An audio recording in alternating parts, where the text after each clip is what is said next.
जय श्री कृष्ण। अपने पिछले अध्याय की चर्चा में हमने प्रकृति के 3 गुणों की चर्चा की। उस अध्याय की चर्चा में कुछ भूल सुधार रह गया था, जिसे मैं उचित समझता हूं कि यहां ठीक कर लूं। जैसे कि यह बताना रह गया था कि उस अध्याय में यानी अध्याय 14 में कुल 27 श्लोक हैं। इसके अलावा महर्षि भर्तृहरि की कथा में यह बात रह गई थी कि विरक्ति होने के बाद उन्होंने वैराग्य शतक लिखा था, जिसमें वैराग्य से संबंधित 100 श्लोक थे। इस प्रकार उनकी 3 रचनाएं प्रसिद्ध हुई, नीति शतक, श्रृंगार शतक और वैराग्य शतक। एक बात और आई थी, उसके अंत में मैंने ये कहा था कि सतोगुण का सहारा लेकर अंत में वे सकाम कर्म की ओर बढ़ गए, सकाम नहीं निष्काम कर्म। तो इस प्रकार ये 3 भूल रह गई थी, जिन्हें मैंने सुधारने की चेष्टा की है क्षमा के साथ। अब आज के अध्याय पर बात करें। आज के अध्याय का शीर्षक है पुरुषोत्तम योग और इस अध्याय में कुल 20 श्लोक हैं। इससे पहले कि हम चर्चा आगे आरंभ करें, आइए हम पहले इस शीर्षक का अर्थ समझें। पुरुषोत्तम का अर्थ है पुरुषों में उत्तम यानी ईश्वर, और योग शब्द का आर्थिक अर्थ है योग शब्द का शाब्दिक अर्थ है जुड़ना या जोड़ना। युज्यते इति योगा, जो जोड़े। तो पुरुषोत्तम योग का अर्थ बना उस ईश्वर के साथ जुड़ना। अब यदि हम ईश्वर के साथ जुड़ना चाहें तो सबसे पहले हमें उस ईश्वर की बनाई प्रकृति के वास्तविक रूप को समझना होगा। जब हम उसकी सच्चाई जान जाएंगे तभी हम उससे पार पाकर ईश्वर से जुड़ पाएंगे।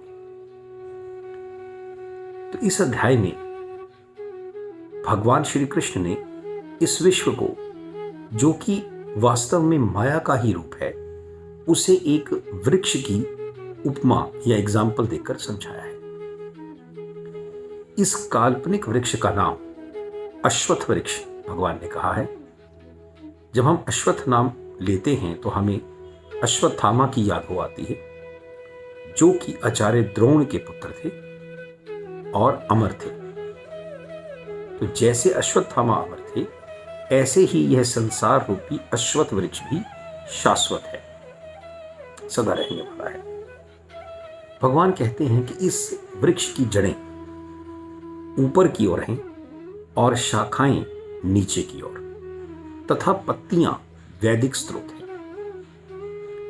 भगवान कहते हैं कि जो इस विश्व के वास्तविक रूप को समझ जाता है, इस विश्व को समझ जाता है, वह वेदों को भी समझ पाता है या वेदों का ज्ञाता है। आगे भगवान कहते हैं कि इस वृक्ष की शाखाएं प्रकृति के 3 गुणों द्वारा पोषित है, और इसकी टहनियां, जो शाखाओं से टहनियां निकलती हैं, वे इंद्रिय विषय हैं। इसकी शाखाएं ऊपर से नीचे तक फैली हुई हैं और जड़ें भी नीचे की ओर जाती हैं, जो मानव समाज के सकाम कर्म से बंधी हुई है। भगवान कहते हैं कि यह वृक्ष इतना विशाल है कि इसका आदि अंत या आधार पता ही नहीं चलता। मनुष्य को चाहिए कि वह इस वृक्ष के मूल को विरक्ति के शस्त्र से काट गिराए और उसके बाद एक ऐसे स्थान की खोज करे जहां से उसे फिर लौटकर वापस न आना पड़े, और वहां उस भगवान की शरण ग्रहण कर ले जाए, जो आदि काल से ही प्रत्येक वस्तु के आरंभ व विस्तार में है। तो यही पुरुषोत्तम योग होगा, उस परम पुरुष से मिलने की विधि। आइए इस संसार रूपी वृक्ष को हम थोड़ा चर्चा में लें और विस्तार से समझें, क्योंकि इसे समझना ही या इसे समझाना ही इस अध्याय का मूल उद्देश्य है। वास्तव में अगर हम देखें तो मनुष्य इस संसार को उल्टा ही लेता है। यानी उसे यह संसार जिस रूप में नजर आता है वैसा नहीं है। यह संसार तो टॉपसी टर्वी है, जड़ें ऊपर वृक्ष नीचे। आमतौर पे जड़ें नीचे और वृक्ष ऊपर होता है, ऐसे ही इंसान इस जीवन को भी लेता है। तो अब जहां उसे इसकी खोज ऊपर की ओर करनी चाहिए, यानी उन्नति की ओर, जहां जड़ें हैं जो ब्रह्म से निकलती हैं, वह क्योंकि इसे उल्टा देखता है तो वह अपनी तरफ से तो ऊपर जाता है, लेकिन वास्तव में वह नीचे जा रहा होता है। उसे लगता है वो उन्नति कर रहा है, सुख सुविधाएं एकत्रित कर रहा है, उच्च पदों की प्राप्ति कर रहा है, परंतु वास्तव में वह उसकी अवनति है। क्योंकि जितना इन विषय वासनाओं में फंसता जाएगा उतना ही जन्म मरण के चक्र में बंधा रहेगा और मुक्ति प्राप्त नहीं कर पाएगा। इस प्रकार वो उस परम सत्य को जानने की बजाय इस भौतिक जगत की आसक्तियों में ही बंधा, दबा और फंसा रहता है। अब हम देखें तो इस वृक्ष की जो शाखाएं भगवान ने कही वह वास्तव में विभिन्न योनियां हैं। शाखाओं के ऊपरी भाग में उच्च योनियां, मध्य भाग में मध्यम योनियां और अंतिम छोर में निम्न योनियां हैं। और प्रकृति के तीनों गुणों यानी सतोगुण, रजोगुण व तमोगुण के कारण ये अपने अपने स्थान पर हैं। अब वृक्ष की जो टहनियां हैं, जो शाखाओं से निकलती हैं, उसे इंद्रिय विषय कहा गया है, यानी गंध, स्वाद, रूप, स्पर्श तथा ध्वनि। अब जो कि जैसी शाखा है वैसी ही टहनी के रूप में है। अब देखिए, जब शाखाओं को ये कहा कि प्रकृति के गुणों से पोषित हैं, तो तभी पता चल जाता है कि ये योनियां हैं। क्यों? क्योंकि हमने पहले देखा कि मनुष्य को या जीव को विरासत में ही ये गुण मिलते हैं। तो अब जिस जिस गुण की आधिक्य होता है उसी हिसाब से उसकी नेचर या उसकी प्रवृत्ति होती है। तो शाखाओं का, आम वृक्ष की शाखाएं पानी से पोषित होती हैं, इस वृक्ष की शाखाएं इन तीनों गुणों से पोषित होती है, बिकॉज ये शाखाएं योनियां हैं। अब शाखाओं से निकलने वाली टहनियां वो इंद्रिय विषय हो गए, यानी जैसी योनि होगी वैसा ही उसका विषय होगा। अब यदि वो योनि सतोगुण से प्रेरित है तो उसका इंद्रिय विषय होगा ध्वनि। क्योंकि जो व्यक्ति ईश्वर की खोज में या ईश्वर के प्रेम में रहता है उसे 24/7 अनहद नाद सुनाई देता है। वो ध्वनि, चाहे हम उसे ओम कह लें, ओमकार कह लें या कुछ भी नाम से ले लें, वो सुनाई देती रहती है। तो सतोगुण की शाखा यानी सतोगुण वाली योनि की टहनी यानी इंद्रिय विषय होगा ध्वनि। ऐसे ही रजोगुण की योनि या रजोगुण वाली शाखा की टहनी या विषय होगा रूप तथा स्पर्श। और इसी प्रकार तमोगुण जो अधम गुण है उसकी जो टहनी होगी उसका इंद्रिय विषय आएगा गंध व स्वाद। क्योंकि तमोगुणी व्यक्ति सिर्फ गंध और स्वाद में ही डूबा रहता है। अब मनुष्य प्रकृति के इन गुणों से वशीभूत होकर एक शाखा से दूसरी शाखा में घूमता रहता है।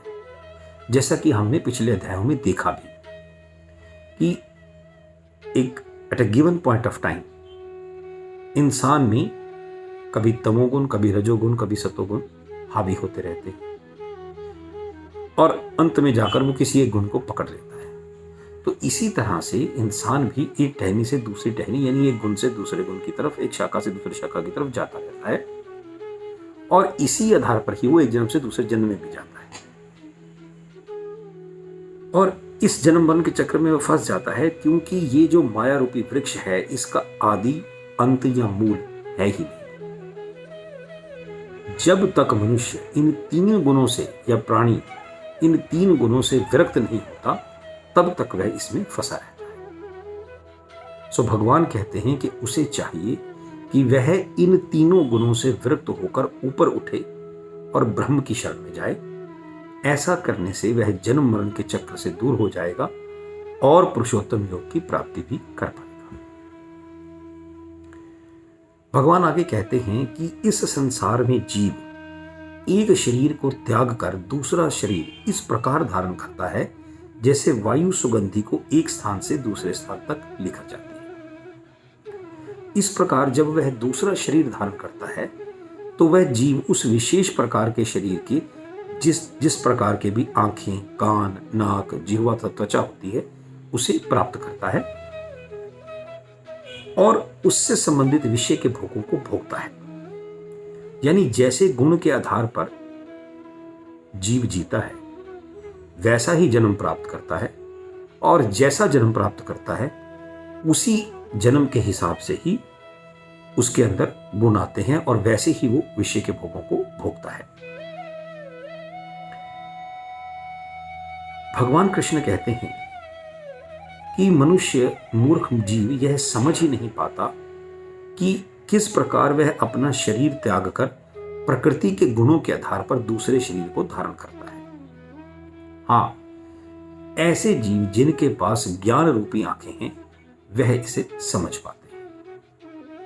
यहां मुझे सुप्रसिद्ध गायक गुरदास मान के गीत की कुछ पंक्तियां याद आती हैं। मुझे ये तो नहीं पता कि ये उन्होंने लिखी या किसी और महापुरुष की लिखी हुई है। उसमें उन्होंने कहा है, ओदे यार निराले ने पत्थरां चो लब लेंदे जड़े अखियां वाले। यानी उस परम पिता परमेश्वर को प्यार करने वाले, उसकी भक्ति में लीन रहने वाले लोग तो निराले होते हैं। ऐसी उनकी प्रेम में शक्ति होती है कि वो एक मूर्तिकार द्वारा पत्थर की बनाई हुई मूर्ति में भी उस ईश्वर को पा लेते हैं।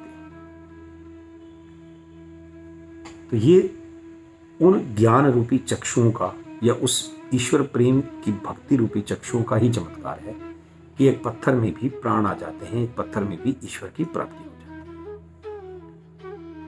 आगे भगवान कहते हैं कि मैं ही प्रत्येक जीव के हृदय में स्थित हूं और मुझसे ही ज्ञान यानी नॉलेज, स्मरण शक्ति यानी मेमोरी या विस्मृति यानी सब कुछ भूल जाना होती है। मैं ही वेदों का संकलन करता हूं, मैं ही वेदों को जानने वाला हूं और वेदों द्वारा जानने वाला भी मैं ही हूं। जो कोई भी संशय रहित होकर मेरी पूर्ण भक्ति में रत होकर मुझे परशुत्तम भगवान के रूप में जानता है वह सब कुछ जानने वाला है। अध्याय के अंत में भगवान कहते हैं कि यह ज्ञान वैदिक शास्त्रों का सर्वाधिक गुप्त अंश है जिसे मैंने अब प्रकट किया है। जो कोई भी इसे समझता है यानी जो कोई इसे समझकर आत्मसात कर सकता है वह बुद्धिमान हो जाएगा और उसके सभी प्रयास पूर्ण होंगे।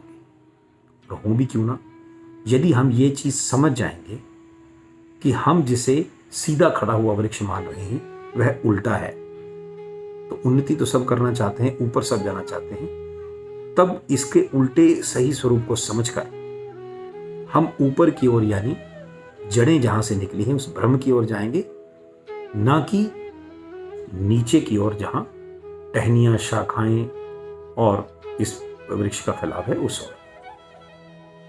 इस प्रकार हम देखते हैं कि इस अध्याय में ईश्वर हमें शाश्वत जड़ों यानी ब्रह्म से जुड़ने की प्रेरणा देते हैं, ना कि नाशवान शाखाओं, टहनियों इत्यादि से, जो कि सिर्फ जन्म मरण के कुचक्र में हमें फंसाती हैं। और ये भी बताते हैं कि भौतिक उन्नति वास्तव में आध्यात्मिक उन्नति से कहीं बेहतर है। माफ कीजिएगा, आध्यात्मिक उन्नति भौतिक उन्नति से कहीं बेहतर है और भौतिक उन्नति आध्यात्मिक उन्नति के आगे कुछ भी नहीं। इस भौतिक उन्नति की लालसा वास्तव में हमें पतन की ओर ले जाती है, जबकि आध्यात्मिक उन्नति के रूप में हम इस संसार रूपी वृक्ष की जड़ों की उत्पत्ति यानी ब्रह्म से जुड़ते हैं और उसका ज्ञान हमें मुक्ति दिलाता है। यही इस अध्याय का संक्षेप में सार है। इसके साथ ही इस अध्याय की चर्चा को मैं यहां समाप्त करता हूं और अगले अध्याय यानी अध्याय 16 की वार्ता में फिर से आपसे मुलाकात की शुभेच्छा के साथ आपसे विदा लेता हूं। जय श्री कृष्ण।